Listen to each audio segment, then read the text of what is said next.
Kujihakikishia kwamba fedha zako zinaendelea kuongezeka kila siku, kuna aina ya elimu ambayo utahitajika kuendelea kuipata kila siku. Ndio maana ni muhimu sana wewe unasoma vitabu ambavyo vinaweza kukusaidia kupanua uwezo wako, ufahamu wako na akili yako kuhusiana na mambo ya kifedha. Nimeshasema hapo kabla, kuna vitabu vingi ambavyo nimeandika vinahusiana na mambo ya kifedha, vinaweza kukusaidia pia.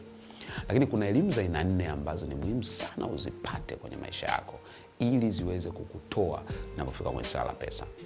Aina ya kwanza ya elimu unayohitaji kwenye pesa ni namna ya kuzipata pesa. Swali unatakiwa kujiuliza, how can I make more money? Hii tunasema ni elimu inayokufunua ufahamu wa kujua fursa, namna ya kuzitumia na namna gani unaweza ukazigeuza kwa haraka kuzifanya kwa fedha. Pesa ziko kila mahali, zinakuzunguka unapoamka asubuhi mpaka unakwenda kulala, lakini unahitaji macho ya ziada kutafuta elimu inayohusiana na namna gani unaweza ukapata pesa ya ziada. Aina ya pili ya elimu unayohitaji ni namna ya kuzitumia. Watu wengi sana wakipata pesa, umeshakusikia wale watu ambao wanashinda bahati nasibu hela nyingi sana, lakini baada ya muda hawaonekani kokote. Utafiti mmoja ulifanyika kule Marekani, wakaangalia watu ambao wameshinda pesa nyingi mpaka kwenye bilioni kutokana na bahati nasibu. Baada ya miaka 5 watu wote hao walirudi kuwa maskini. Unafahamu watu wengi ambao walishakuwa matajiri wakapata pesa, pengine wasanii, wacheza mpira, watu mbalimbali ambao walikupata pesa nyingi, lakini leo pesa zile haziko mahali zinapoonekana kwenye maisha yao. Wanaishi kishida kwa sababu hawakujua au kupata elimu ya matumizi ya pesa. Na ni vizuri uanze kupata elimu ya fedha ukiwa bado katika kiwango cha chini pia. Kwa bila kujali level yako leo iko namna gani. Mgeni anasema mimi nikishapata pesa nyingi ndio nitatafuta elimu. No. Bila kujali unalipwa shilingi ngapi, unaingiza kiwango gani, mtaji wako ni kiasi gani, unahitaji elimu ya pesa kwenye maisha yako. Namna unavyoweza kuzitumia. Elimu ya tatu ambayo unahitaji ni kuizidisha fedha zako. Unawezaje kuzidisha pesa kwenye maisha yako? Multiplying your money.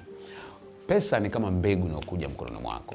Unatakiwa una uwezo wa kuizidisha. Kwenye kila pesa unayopata, kuna mbegu inayotakiwa kupandwa kwa ajili ya kuzidisha pesa yako. Hebu jiulize hata leo, hivi fedha ambazo umekuwa unazipata kila siku umeweza kuzidisha namna gani? Kama wewe ni mfanyakazi, hebu fanya mahesabu haya. Tangu umeajiriwa mpaka leo, mshahara uliolipwa, uliopita mkononi mwako, uliopita kwenye akaunti yako ni milioni ngapi? Kuna watu ambao ukijumlisha miaka yote umeingiza pesa zilizopita mkononi mwako ni mamilioni ya pesa. Kinachokosekana pale sio pesa inayoingia mkononi. Kinachokosekana ni elimu ya kuzidisha pesa ambayo ulipata mkononi. Kwa utafuta namna gani unaweza kuzidisha pesa ulizonazo. Elimu ya mwisho ambayo unahitaji kuwa nayo ni namna gani unaweza kubadilisha pesa zianze kukufanyia kazi. Kumbuka kuna wakati utafika utakuwa una nguvu za kufanya kazi. Kuna wakati utahitaji kupumzika. Sasa kama ukipumzika ukaacha kufanya kazi na pesa zinaacha kuingia kwenye mfuko wako na akaunti yako, tafsiri yake ni kwamba unakosa elimu ya kuifanya pesa ikufanyie kazi. Na ndio maana unatakiwa uweke azimio kwamba utapata elimu na maarifa ya kukusaidia namna gani unaweza kubadilisha pesa unayopata ikufanyie kazi hata kama kesho utakuwa wewe haufanyi kazi. Elimu hizi 4 ndizo ambazo zimetofautisha vipato vya watu wote wanaotamani kuwa kama wao kwenye eneo la kipesa.